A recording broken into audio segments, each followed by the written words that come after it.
3. Hi, I'm Mike Castillo, and I'm going to share a story of a time when I used Divergence as a communication strategy.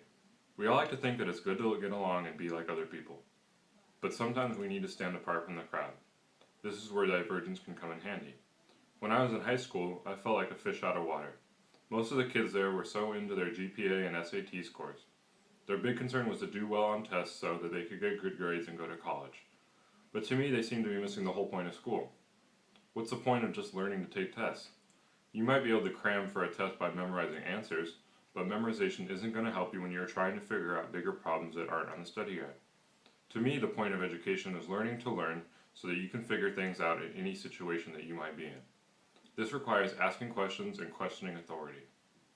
So I use divergent communication to ask my teachers hypothetical questions about world situations so I could try to understand how what we were learning was related to the future. Few of my teachers appreciated my questions, but most did not. They wanted to stick to the lesson plan and cover what we were supposed to cover so that at the end of the semester we could do well on state testing.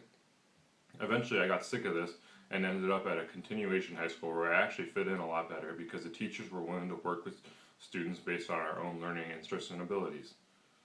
Education became less about test taking and more about critical thinking. Relating to this social identity theory, I guess you would say that through my question asking, I used divergent communication to show that I was not a sheeple who could just be led through pointless memorizing. I expected more from my education. So in this case, not fitting in was actually a good thing because I ended up with teachers who really cared.